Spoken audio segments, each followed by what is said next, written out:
G'day, g'day, g'day. Welcome to the Turkish Barber in Surface Paradise. Enjoy. G'day, g'day, g'day. It's Wednesday, the 23rd of April. Caught between Easter and Anzac Day. Two very significant dates in 2025. I could run the numbers, I could show you images, but it just wouldn't make sense. You may not understand, you may not appreciate.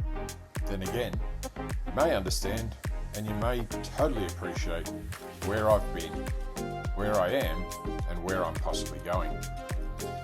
Now I think back as I reflect on my years gone by and my purpose and my drive and how I look to strengthen habits and empower my language to develop more awareness, cultivate that awareness, whether it's my conscious mind, my subconscious, or my unconscious. Because I want to sharpen my focus to achieve what it is that I've set out to achieve, my purpose.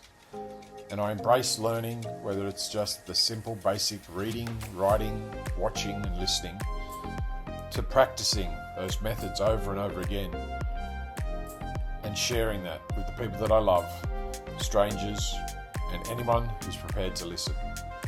I think back, just a couple of weeks gone by, we've been training our therapy dog and my companion dog, Pippi.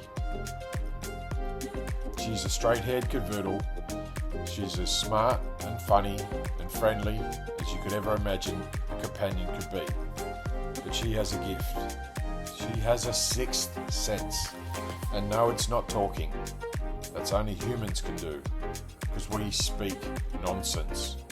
Because talking's not a sense, listening is. And on this given day, we were listening. And boy, did we have a story to tell. I ran into an old mate, Aaron's his name, starting with A, and second letter A. Begins at the beginning, even before Adam. And he ran into me, or I ran into him, and we started talking, and Pip, as she does, she runs off lead, goes in search of helping people smile and bringing light and laughter to their day. And she plays and she has fun, and we were talking away, Aaron and I, and this young fella couldn't have been more than 17. He looked distressed and anxious and upset.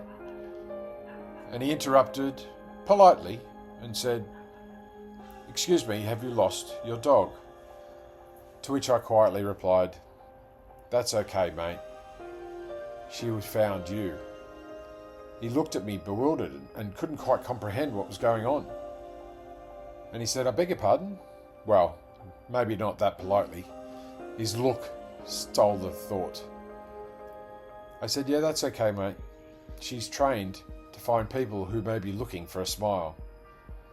And a tear welled up in his eye, and he said, "Are you serious?" I said, "Yeah, mate, it's okay. We've found you. Are you okay?" He then turned to anger and frustration as he yelled down at both of us, "You're undercover cops. How dare you? What are you wanting from me? What do you want from me? Why are you chasing me?" I said, "It's okay, mate. Calm down. Relax. Breathe. She'll be right." And he hustled and bustled and wasn't quite sure. And by this time, Aaron and I were sitting down. He wasn't quite sure. And he questioned who we were, and I said, "Mate, I'm here with Pip. I'm out walking.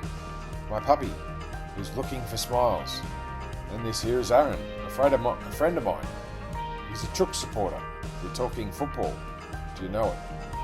Anyway, the conversation flowed. He got up and walked away twice.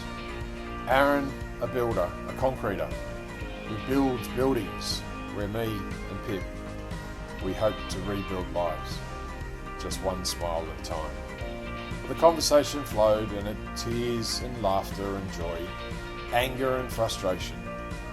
But it was coming to a halt, and I had to take a stand. I recognised a loss, maybe a father, maybe a male figure in his life had gone. And I stood up and stood over him and embraced that masculine energy. I called him out on a few things, and he quickly snapped out. He stood up beside me, Aaron beside me, and I said, mate, we're not cops. I'm a coach. He's a builder. He builds buildings, I build lives. If you want to talk, we'll be here every day. Well, I will be. Pip will be here. But how about a hug? He looked at me strange and he said, fuck off, mate. I'm not gay. I knew what that meant. 2 minutes later, he was hugging both Aaron and I.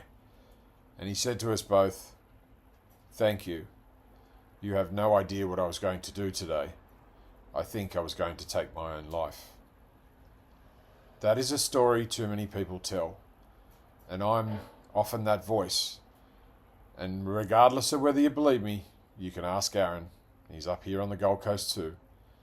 We're there every day, Pip and I, walking the promenade, looking for smiles. If you're looking for me, or you're looking for Pip, or simply looking for a smile, remember, be more social. Simply say, g'day.